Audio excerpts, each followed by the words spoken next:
I don't have to name it, but I am going to.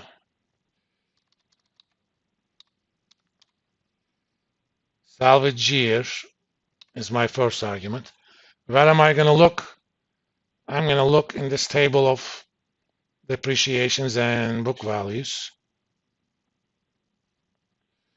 I haven't named that, but by hitting F4, I can make these fix. If your computer doesn't have the F keys, just type $B $6. Once I find a match, which column do I want? 1, 2, 3, 4, 5, 6. And I want an exact match. So in this case, if I sold this asset in year 5, its book value is going to be 10,000.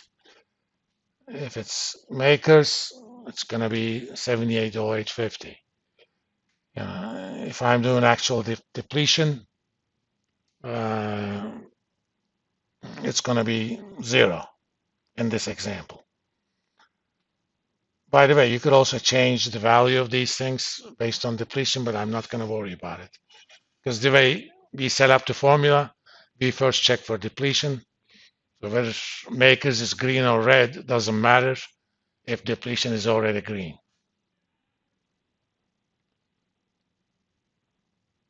All right. I'm going to make that green. Hence, let's do this. I have room here. After tax salvage. I'll take the pre-tax salvage. Okay. Again, I could name these, but I'm not going to. Minus any taxes. Okay. But for there to be taxes, come on, work with me, mouse.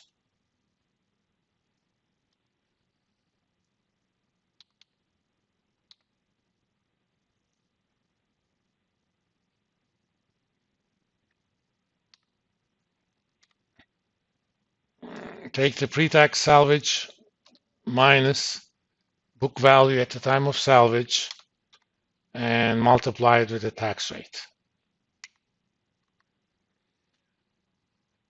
In this case, let me copy and paste it.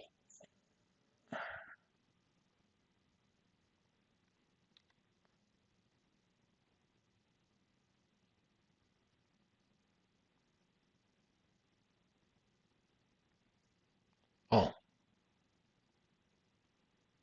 okay.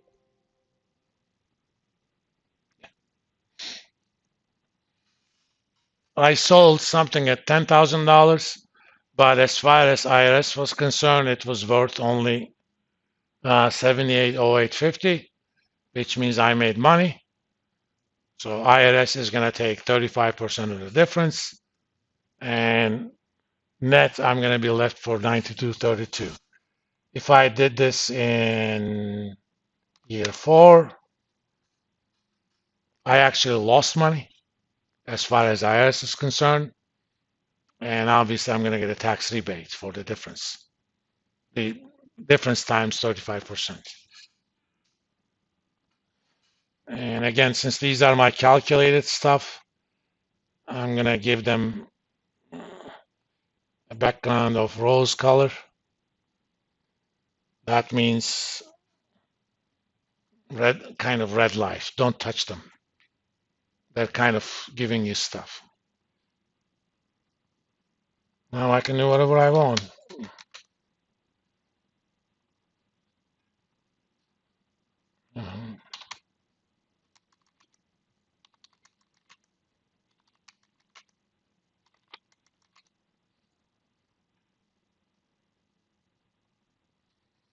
In this case, by the time year 4 arrived, I drove the car for more than 100,000 miles.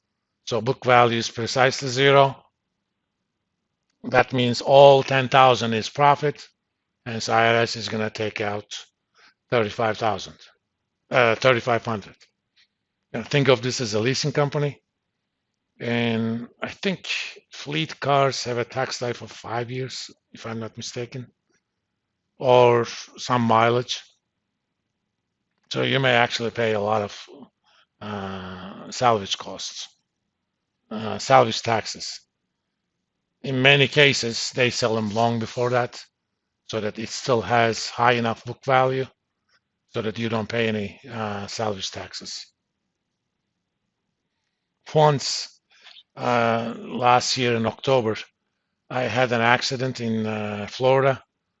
A girl ran a red light, and I had to swerve so that I wouldn't hit her on her door. But I had to give the car to shop. I got a rental. And I was going to drive down to Florida anyway, so I figured, while I have the rental, let me do it. The day before I came, I said, is it possible that you bring the car one day early? I said, why?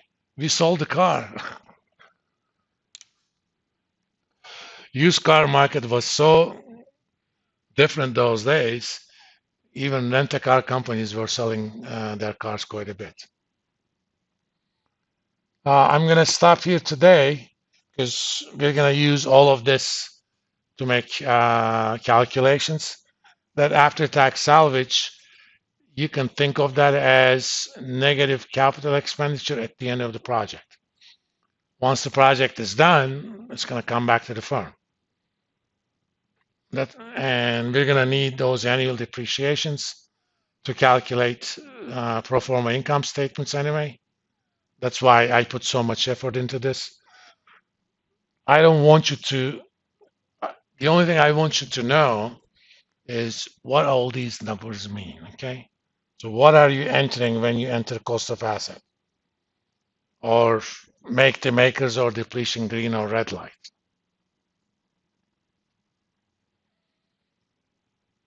And, what does this mean? This is essentially a depreciation calculator for you, if you think about it.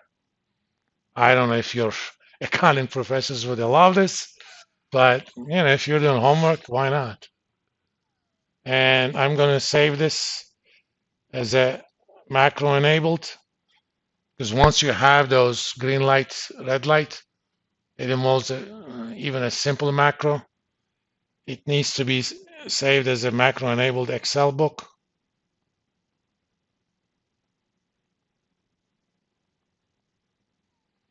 Let's call this August 28th Excel depreciation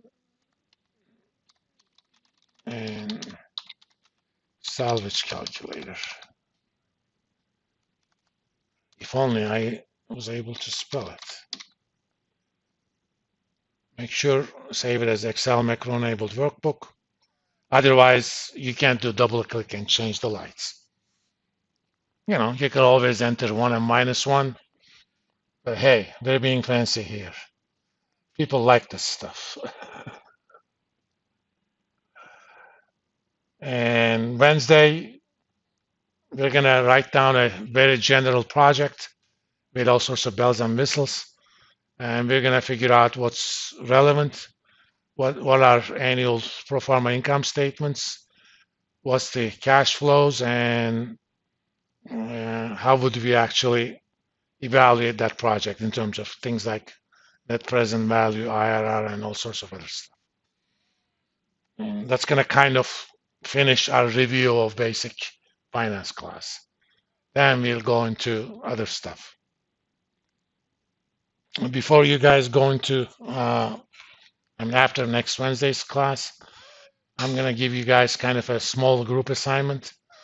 Basically get together after the class during the Labor Day break, because we're not going to be back until September 6th.